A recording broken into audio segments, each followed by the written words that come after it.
If you watched American Idol back in 2019, you might remember this. Wow, what day. You want to give this to me? Is there anything that has a heartbeat in it?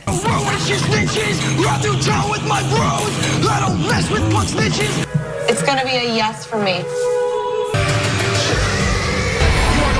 As you might have guessed, he did not make it to the next round, but the judges gave him a nod of confidence, saying essentially that this isn't the right platform for you, but you will do great in your own niche, which coming from that panel of judges would make me feel pretty damn good.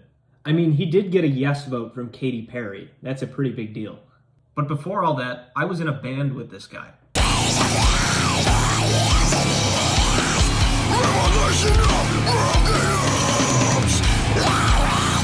The name of the band was A Future Corrupt, and later, You Will Know Fear. When I was younger, I absolutely loved metal and alternative music. In fact, to this day, I still listen to the old classics from MySpace 2008. I was an edgy skateboarder, and Silverstein just wasn't heavy enough anymore. At the time, I dabbled in electric bass, I was taking lessons, and I had always messed around with the guitar since I was a little kid, mostly inspired by my dad and my older cousins. At the time, I also had a couple very talented guitar player friends. They had started a band and a spot for bass had opened up during my freshman year of high school. Ironically, this was the same time that I began playing the upright bass as well.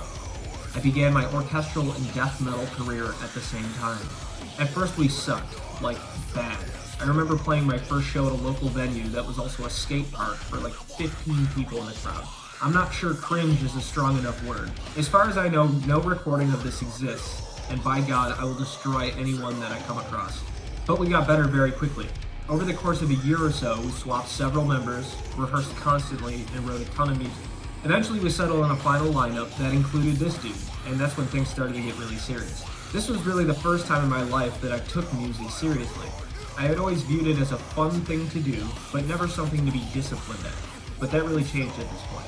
Now this guy was a little nuts, but he was incredibly passionate about this genre of music, and did wonders for us as far as publicity and connections went.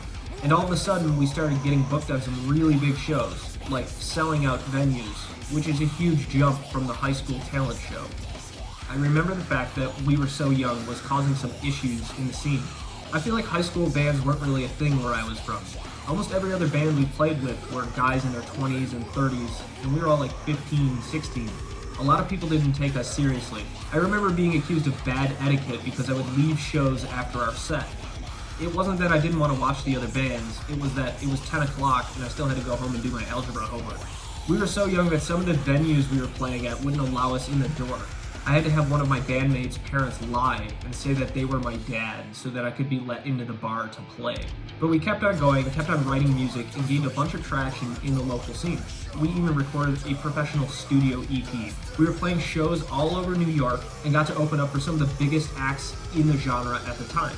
These aren't exactly household names, but if you were into metal at the time, you probably knew Whitechapel, Carnifex, The Acacia Strain, Rings of Saturn, I Declare War, All Shall Perish, Fit for an Autopsy, and the list goes on and on. I got to open up for most of my favorite bands at the time, which was like a dream come true. The most insane show I ever played was when we opened up for the band Attila. Attila was growing in the genre of party metal, which was definitely the most mainstream and most popular of any band we played with at the time. It was pretty common for a normal person to know who Attila was, and that show was packed like sardines. The problems started to come up when we all got out of high school. Everyone got jobs, girlfriends, and me and the guitar player were both in music school, which was eating up most of our time. The band started to flounder and eventually fizzled out. We tried to start it back up again a year later under a new name and recorded for a while, but then it faded out again. The band had real potential, and I bet if all of us had been willing to give up on jobs and relationships, we could have really gotten somewhere. And even though the music is not everyone's cup of tea, which is completely understandable, I'm still proud to this day of the music that we made and the music that I helped write. The one guy that kept going in the metal scene after the band fizzled out was the American Idol guy. His stage name at that point was Vokillz. He kept going with what I can only describe as rap metal, but not like Linkin Park. So he was doing this for a while, playing shows, and then he blew up on the internet from the video of him putting some weird white-looking stuff up his nose.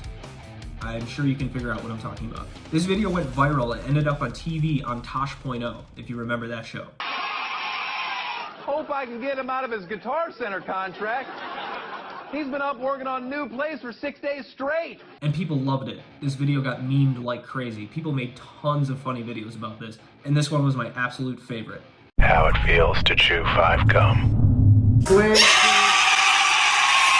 Stimulate your senses. In the original, he goes skiing before screaming like that. This eventually led to a bunch of connections that ended him up in LA and on American Idol and scaring the shit out of Katy Perry. There was plans on doing a reunion show after his appearance on American Idol, but unfortunately there was a falling out between several of our members. But yeah, that's the story pretty much. This guy is nuts, but he was also my friend, and he was part of the reason I pushed so hard to pursue music. I definitely took inspiration from his passion. I obviously ended up going in a very different direction, but his dedication is something to be admired. If you are interested in more of the music, the EP is still on Apple Music, as well as several other singles we recorded. Some of it was released under his new name, but it's all there. If you'd like to check out more of his music, he has a YouTube channel called Vokillz. I'll link it down in the description. There is also a full music video that you can check out, where I got that clip from. Just as a bit of a warning, it's pretty violent. That was the cool thing to do back in the day, but it's pretty edgy. If you like this story, please consider giving me a thumbs up and subscribe. Hope you enjoyed, and I'll see you next week.